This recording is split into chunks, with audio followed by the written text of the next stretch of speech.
Мына көргөндө көзүң кубанат.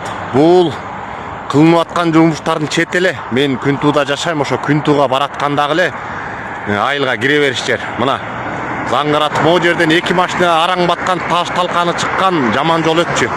Азыр 4 полосалы кылып, биринчи слоюн бүтүрүп койду. Эндиги жылы могу четтеринде велодорожка, тротуарлар түшүрөт экен. Могу ипотеканын үйлөрү жана Олокон деген. Мына могу жазында эч нерсе жок болчу, могу жактачы. Эч нерсе жок болчу. Мына жазында баштаган, мына жүрүп аткан жумуштун деңгээлин карагыла. Могу күзүндө могу жакты баштады мына. Буякта ипотеканын үйлөрү мына. Мына момундай жумуштар жүрүп атат. Бул мен жашаган жактагы эле кичинекей эле бир, мындайча айтканда Кыргызстанда болуп аткан жумуштардын бир 1000ден 1 бөлүгү да. Мына кантип көзүң кубанбай коет. Анан ушунун баары иштер жүрүп атса, биздин элде өтө бир көрө албас, өтө акылы тайкы, эчтекени түшүнбөгөн адамдар толуп кетти да. Мына себебин айтып берейин. Эл аралап жүрөм, кайынга барбасаң деле бул бийлик жыргатпайт, камап атат, жеп ичип атат, карыска батырып атат деп эле ушундай бир акылы жок, эч кандай логикасы жок сөздөрдү сүйлөп, бул элибиздин арасында караңгылар өтө көп экен да. Жеп ичип атса ушундай жумуштар жүрөбү? Ошо жеп ичип атат дегениңерден, жеп ичип атса бизнес кылып ушундай жумуштар жүрөбү биринчиден. Экинчиден, жеп ичип атса Кыргызстан дүйнөдө 200 мамлекет бар. Ошонун арасынан ВВПсынын өсүшү боюнча 5-орунга чыгабы 200 мамлекеттин арасынан. Жеп ичип атса ошо Кыргызстан азыр эсенги мамлекеттерден жанагы социальный объектилерди, жолдорду куруу, оңдоп түзөө боюнча 1-орунга чыкты. Ошондой болобу? Экинчиден баягы Түркменстан болмой болдук, камап атат эле дейсиңер. Айланайын айткылачы. Акылыңар барбы кичине? Кимиңерди камап салды? Ким кайсы бычакка саптуу кыйыныңарды камап салды? Ким түрмөдө жатат? Коррупция менен заниматься этсе, закон иштеп башса камалат да, конечно. Анан мен блогермин деп эле, журналистмин деп жалган маалыматты таратып, элди төңкөрүшкө чакырып атса камалат да. Ал закондо жазылуу, конституцияда жазылуу. Мурун эмне? Мурун закон иштеш эмес. Азыр закон иштеп атса, тартипти бузсаң камаласың, конечно. Же эмне эшек жайлоодо жашап жүрө беришибиз керекпи? Анан карызды айтасыңар, карызды бир математиканы, арифметиканы түшүнгөн адамдарда, экономиканы түшүнгөн адамдарда сүйлөйсүңөр да, таң калам угуп алып менчи. 8 миллиардтан ашты деп карыз. Тышкы карышка 500 миллион кошулду, ладно. 3 миллиард ички карыз кошулду. Мына могул эле жерге канча миллиард акча кетет, канча миллиардтаган сом кетет могу жаккачы? 100 миллиардтак могу. Бир эле мен баягы кылынып аткан иштердин 1000ден 1 бөлүгүн көрсөтүп атам. Анан кийин ушунун баары акчага салынат да. Анан инвесторлор келип мамлекетке, банктар каржылайт ушунун баарын.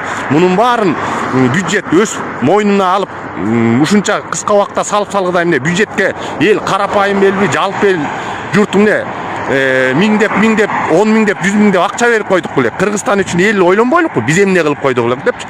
Любой эле өнүккөн мамлекетте карызга салынат. Мына мен мисал менен айтайын. Цифраны түшүнгөн адам түшүнөт. Түшүнбөгөн адам дагы деле баягы башы маң болуп жүрүп өтөт да. Япония, өнүккөн Япония. Ар бир жараны 80 миң доллардан, 81 миң доллардан карыз.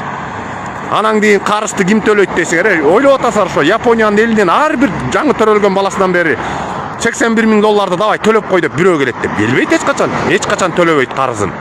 Япония, ошо өнүккөн Япония.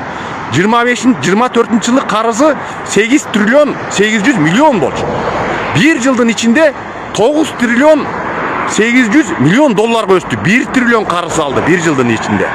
1 жылдын ичинде өнүгүп аткан мамлекеттин баары карыз, дүйнөдө карызы жок, мамлекет жок. Ошол ойлоп атасыздар, ошол азыр 10 триллионго жетип калды. 9 триллион 800 миллионго жетти Япониянын карызы. Япония төлөйт деп ойлоп атасыздар. Эң көп карызы бар Америка жөнүндө сөз кылбай эле коеюн. Алардын ар бир жараны 120 миң доллардан карыз.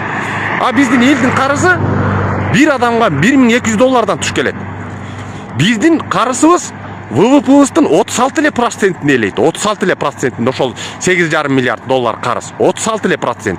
Японияны бай өлкө болгон менен анын ВВП'сынын 250% элейт. Мындайча кыскача айтканда, Япониянын ВВП'сы 4 триллион, карызы 10 триллион. Биздин ВВП'быз 20 миллиард, карызыбыз 8 миллиард. Айрыма бар бекен? Анан эмне ойлоп атасыздарбы? Япония төлөбөсө, Кытайда карыз, Саудовский Аравияда карыз өнүккөн, эң дүйнөдөгү өнүккөн экономикалар. Германияда карыз, баарыныкын карызын албайлана Кыргызстандыкын келип алып карызыңарды төлөйсүңөр, болбосо мунуңду бересиң, тигиңди бересиң деп бирөө айтат деп болбойт андай.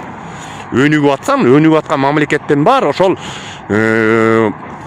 мамлекетинде завод, фабрика курулуп, инфраструктурасы курулуш үчүн карызга алып өнүктүргөн. Акчаны деген аласың да, бир ошол өнүгүш үчүн, куруш үчүн акча керек да, акчаны каяктан аласың? Бир да мамлекет ошондой өнүгүп, өзүнүн акчасы менен өнүгө албайт.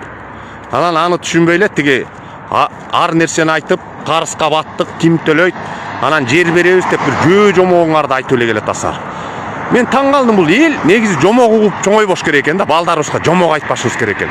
Жомокто жана сыйкырчыларды угуп алып эле, баягы бир как будто бир сыйкырчы келип, сени бай кылып салчудай болуп эле, оюңда кыялыңда эмне болсо ошонун баарын аткарып салчудай болуп, жомок менен жашап калган адамдар көп да. Эми жомок деген негизи 5 жаш, 10 жашка чейинки 5 жаштагы балдардыкы. А биздин адамдарда өмүр бою жомокко ишенип, жомок менен жашагандар толтура экен да. Мен акыркы убакта байкадым да. Жомок деген коос болот экен. Ошол коос сөзгө угуп алып эле, мындай болуш керек эле, тигиндей болуш керек деп, жана жомоктордо баары тим эле шумдукко бирөө сүф деп койсо эле баягы майкөй сүткөй болуп, тим эле элдин баары бактылуу жашап, жыргап куунап жашап калат го. Ошондой жомок менен жашап көнгөн адамдар толтура экен да.